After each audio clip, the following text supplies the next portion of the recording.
Cold, dark, snowy winter, and we may not be done with it just yet. So how do we survive the mental and physical burdens of the seemingly endless winter season? Joining us now is clinical psychotherapist Cindy Crane with Crane Counseling to talk with us more about this. Thanks so much for coming in. You're welcome. A lot of us are just done. We're just like, get rid of this already. But it's nice to see that we've got some temperatures in the 50s that are coming in.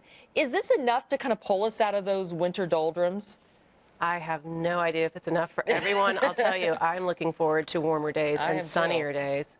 So give me an idea, though, like how do you know when you're really kind of in trouble if you're dealing with this seasonal affective disorder that it does impact a lot of people? How do you know? What are the symptoms?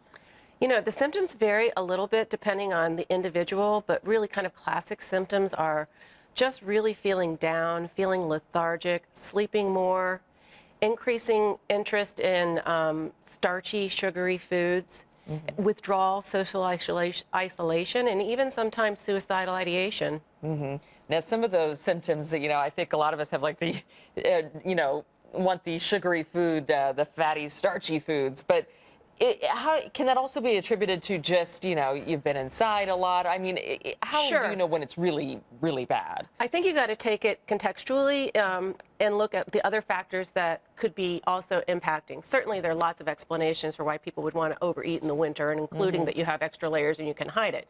But if in combination you're really finding you can't get out of your own way to do the things that used to be pleasurable to you, it could very much situationally be seasonal affective disorder, or more commonly known as SAD.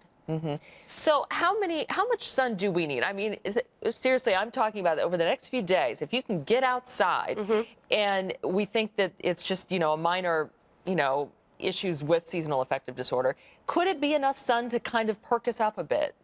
You know, the American Psychiatric Association and National Institutes of Health has done a ton of research on SAD and the symptoms.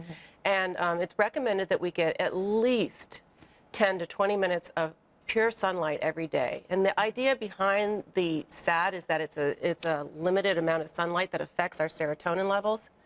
So I would say a minimum of 10 minutes, and really as long as you can in full sunlight. And part of that, I know we have some of the tips on the screen here. Getting some of that sun is just getting outside, getting physically active, planning some things to do. Absolutely. I mean, when we get our bodies moving physically, that's going to help release some cortisol, which is a stress hormone. It gets our energy levels up, and that, of course, affects mood. And real quickly, I know some people, when it's really bad, they have to go through light therapy. You have just a real quick little demonstration of a small light box that we can use now. Yes, I think this one is really nifty. It's a smaller one, but it works really well. And when I turn the light on here, and I don't know if your camera can pick it up, it's a blue light that our body's brain processes as a serotonin, as a first morning's light that raises our serotonin levels. And the idea is you hold this near your face for 20 minutes a morning. And you use it until your mood is raised, and then keep using it until the sunlight is longer throughout the day. And something, of course, if you really want to know more about it, talk to your doctor. Cindy Crane, clinical psychotherapist with Crane Counseling. Thanks so much for coming in. Thanks for having me. Can't wait for the sun. Me either.